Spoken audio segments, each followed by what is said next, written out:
Hello everyone, this is Saif. Hello from Dallas, Texas. During this hard time of COVID-19, I decided this should not stop us from being creative and, keep doing what we can do, while we are quarantining in each one in his place. So today I'm going to talk about Quarkus, one of the frameworks, fascinating, promising frameworks that I run into, and I would like to share with you what I found during my search. First of all, I will take you through some slides that I prepared, and after that, I'm just going to walk you through a demo and to show you what I found. So let's start with the slides. So as we know, in this new era, of microservices and cloud era, we are looking for new solutions to build our microservices. We need to think about the cost, about the scaling up, scaling down, the footprint, the startup time.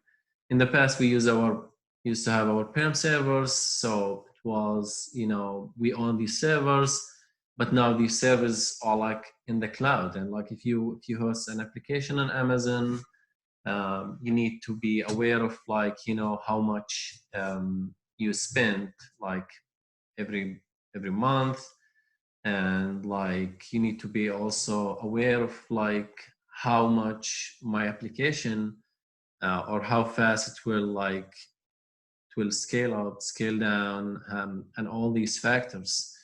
And now, as the engineers always have been doing over time, we always come up with the solutions. And one of these solutions, creative solutions that I ran into, was Quarkus. I watched this demo about Quarkus last year and on YouTube, and I got fascinated. It's oh, this sounds good. Let me try it. So I didn't get the chance. We get busy in life, and it's okay. And now I got the chance to, and the time to go and try this Quarkus framework. It's one of these frameworks that's promise. It's very promising. It says okay, I will give you a super fast startup time and a low memory footprint. And I would say I'm not I'm not expert in how they do this, but I know in general what they are doing with in their process. And as an engineer who want to build my application to achieve these goals, super fast startup and low memory footprint, this can be a solution for me. So why not trying it? Why not, trying to figure out if this solution fits within my organization or within my projects? So they have this something called build time augmentation. As you know, when you run your Spring Boot application, there's a time when the Spring Boot application trying to find, the annotations, how classes are connected with each other and build this metadata. But in application, in framework like Quarkus and other frameworks, I have tried, I've actually, the name is not in my mind right now, but they are building the metadata only during the build time. And they give you this minimum jar file that you can run, and without, to save you this time, during the startup time, without Spring Boot go find all these classes and auto wiring and all these things. No, this will be already done during the build time, and you just can run your jar file in milliseconds. And the output of augmentation is a reduced bytecode, which is almost like machine language that can be can run very fast. And as we said before, it gives you a reduced version of the virtual machine. A smaller virtual machine base improves the startup time and the minimum like disk footprint. I spent actually a lot of time trying to set up that on my Windows machine, trying to run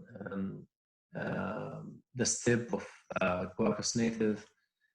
And I would say it took me a few days and I failed because it feels like Windows is not a friendly machine for this experiments. So I would recommend if you have a Windows machine, go and install Microsoft Virtual Machine and set up your Ubuntu image there and do the installation there, like do whatever you need to install on your Ubuntu. And it will take you maybe 3 to 4 hours based on your knowledge if you know what you need. It's not that complicated. It's really like it's not also straightforward. Like you need to learn how to run the machine. Sometimes you're gonna run into some issues with the machine, to act weird or whatever. So give it like 20 gigabytes memory, like disk size, and give it enough resources to run smoothly. And if you have Mac, probably Mac will be straightforward. Like you'll not run through a lot of issues that you run through Windows. In order to run this experiment, I created a Spring Boot application. I created a Quarkus application, and I compiled the Quarkus application into native executable file. I run the 3 applications, and I monitored the CPU, I monitored the startup time, and I came up, with my conclusion based on this experiment. So when I run my Spring Boot application, it took almost between 2 to 3 seconds. I'm talking about like minimum Spring Boot application, like just hello world, So 2 to 3 seconds, not bad. And when I monitor the CPU, and remember this is CPU on a virtual machine, it's not like on a machine with a lot of resources. I recognize that this peak time in like between 2 to 3 seconds. So I was consuming the CPU like almost all the resources that I had. Then I ran the Quarkus application. It was not amazingly great. It was took like 2 to 3 seconds as well. And when I monitored the CPU, also there was a peak time between 2 to 3 seconds consuming all the CPU that I had. And I used JMeter. It's an amazing tool, amazing Apache project that you can use to to send a bunch of requests to your API, overwhelm it or whatever. Like you can send 50 requests or like whatever. You can control that, how many threads are running, how much time, what is the cycle. So when I run it against Quarkus, not the native one, it took 270 milliseconds to get the first response, and the time drops after the first one. And here's a surprise. I took the native application, I ran it very quickly in a very magical number, like very minimum time, like 0.047 seconds. Compare that to 2 to 3 seconds, you are gaining a lot. This is a win for microservices world. Like if you really run Quarkus application, you're gonna win this. And when I looked at the CPU usage, it was in peace. CPU was like really not disturbed. Like it was very like consistent. Like there was no peak time. Very very smooth. And here's the big surprise here. Like when I looked at the response time, the first response time was 2 milliseconds, while on the Quarkus case it was, what is it, 170 milliseconds. So you're talking about big differences. Like, so if you roll, like let's say you want to scale up your application and add more instances, the consumer will not almost notice what's going on. Like just like 2 milliseconds, a new instance, new instance, new instance. Like this is really amazing, like amazing like framework to work with. So wait, so you just save it and your code is running and it's just Java? Yes, you just get your native application, supersonic Java, run it, and just runs so fast, responds so fast. These are the numbers that we got from Quarkus websites.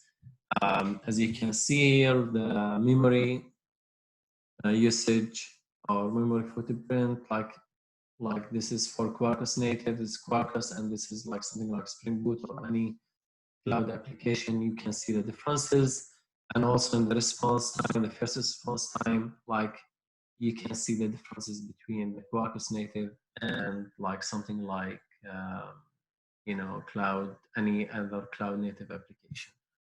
So what do you need? You need Microsoft Virtual Machine, you need Ubuntu, Apache JMeter, GraalVM, Java 11, Java 8 and above, Spring Boot, Maven, CRUD, and good luck with that. And here I'm just gonna walk you through like a demo just to show you, to see the number live here. So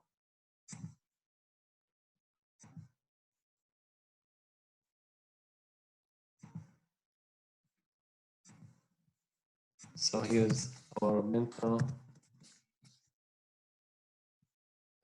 Let's look at, this is our CPU. Let's run our Spring application now. So Spring application is running. Let's see how much time it will take. It will take, so it took about 3 seconds here, as you can see.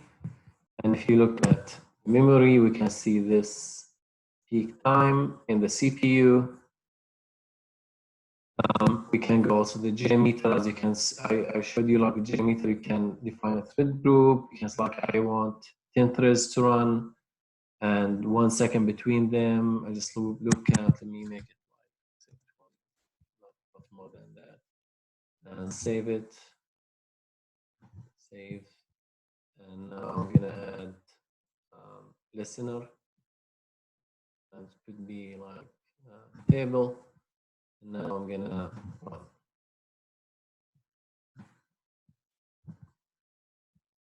A minute. I think I missed something here. I have everything I need. Let me add.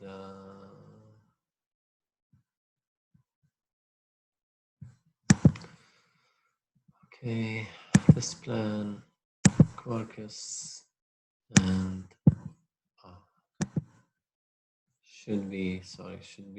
I should add a sampler, and the sampler is HTTP request, and this is local host, port is 1990, and this is, I guess it's hello, save, let's go and run it. Okay. As you can see, this is the table that we have. We're talking about 60 milliseconds, 200 milliseconds. So let's say 200 milliseconds and stuff like that. And we can see there's like some peaks during this time. Now I'm gonna go kill our application here. I'm just gonna run the Quarkus application. Let's see how much time it will take.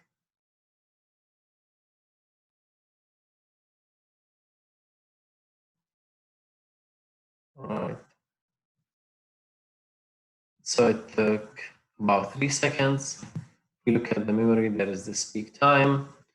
Let's go to JMeter, and because here I have this one running on this is HTTP request, and I think it's 8080.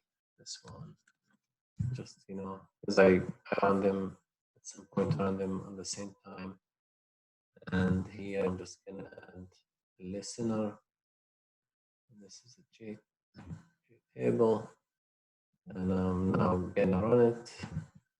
See, as you can see, there is like 200 milliseconds, 114, and the time started dropping over the time. And Now let's go kill Quarkus application. Now let's look at the memory. So there was some peaks here. Let's go and run the Quarkus application and like let's see how much time it needs to start up. So already started. It started in 0.016 seconds compared to 3 seconds. Imagine how much improvement you will get by running your Quarkus application. And if you go to the CPU, it's in peace, nothing happened, it's almost the same. And now there's like, let's go and run, like add a new result set here, new listener, and view result table, run it, and see the response time. As you can see, 7 milliseconds, 0.1 milliseconds, compared to this one, which was like we were talking about, like 200 milliseconds to compare to like 7 milliseconds. So this is a huge gain for like the microservices world. If you are building microservices for your company, for your personal project, please go try it, and share your like findings with others. And it's amazing how developers always come up with the solutions, to catch up with all these technologies, to save money, and come up with really fast applications. That's it for me today. I hope you enjoyed this, and thank you so much for watching.